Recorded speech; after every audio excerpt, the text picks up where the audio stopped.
योजना आज की टॉपिक है प्रकृति में निवेश नहीं, शहरों की सुरक्षा में निवेश।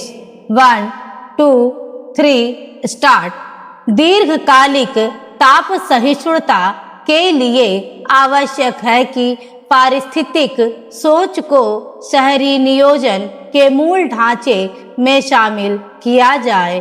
पेड़, आर्द्र भूमि, जल पारगम्य भूदृश्य और ब्लू ग्रीन गलियारे प्रायः केवल सौंदर्यीकरण परियोजनाओं के रूप में देखे जाते हैं, जबकि वास्तव में वे पूरे शहर में गर्मी के प्रभाव को सीधे प्रभावित करते हैं तथा सार्वजनिक स्वास्थ्य और जीवन को बेहतर बनाते हैं। इसी कारण प्रकृति आधारित समाधानों पर चर्चा को केवल प्रकृति में निवेश की संकीर्ण अवधारणा तक सीमित नहीं रखा जा सकता। प्रकृति हमेशा ऐसे प्रत्यक्ष आर्थिक लाभ नहीं देती जिन्हें पारंपरिक बाजार प्रणालियां आसानी से माप सके। इसका वास्तविक मूल्य अक्सर हानि को रोकने, जोखिमों को कम करने और समय के साथ शहरी प्रणालियों को स्थिर बनाए रखने में निहित होता है। जब आर्द्र भूमि समाप्त हो जाती है तो शहरों में बाढ़ का खतरा बढ़ जाता है।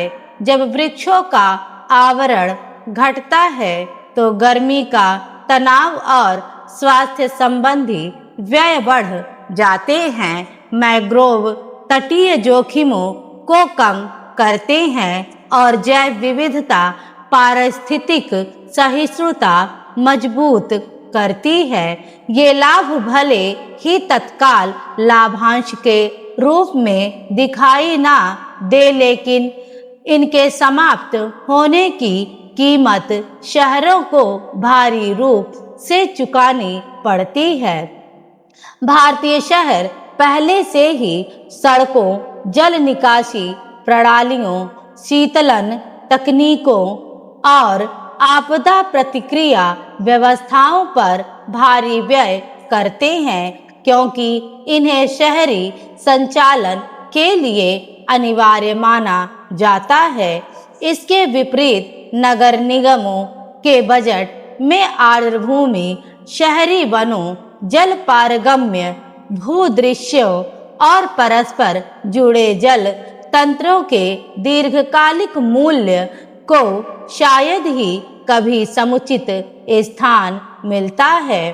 परिणाम स्वरूप जोखिमों को कम करने वाली आर्द्र भूमि, पेड़ों और जल प्रणालियों पर शहर हमेशा से ही अपेक्षाकृत कम खर्च करते आए हैं, जबकि बाढ़, गर्मी और अन्य आपदाओं के बाद की प्रतिक्रियात्मक व्यवस्थाओं पर कहीं अधिक धन व्यय करते हैं। चुनौती मूलतः संस्थागत और राजनीतिक है कि शहर अपनी योजना और बजट निर्णयों में पारिस्थितिक तंत्रों को किस प्रकार दृश्यमान और महत्वपूर्ण बना सकते हैं। यह चुनौती केवल नगर प्रशासनों तक सीमित नहीं है।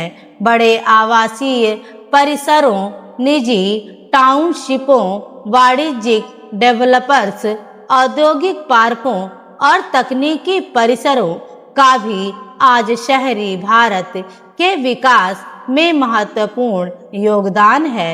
फिर भी प्रकृति को आवश्यक शहरी अवसंरचना के रूप में देखे जाने की बजाय प्रायः केवल सजावटी उद्यानों तक सीमित कर दिया जाता है।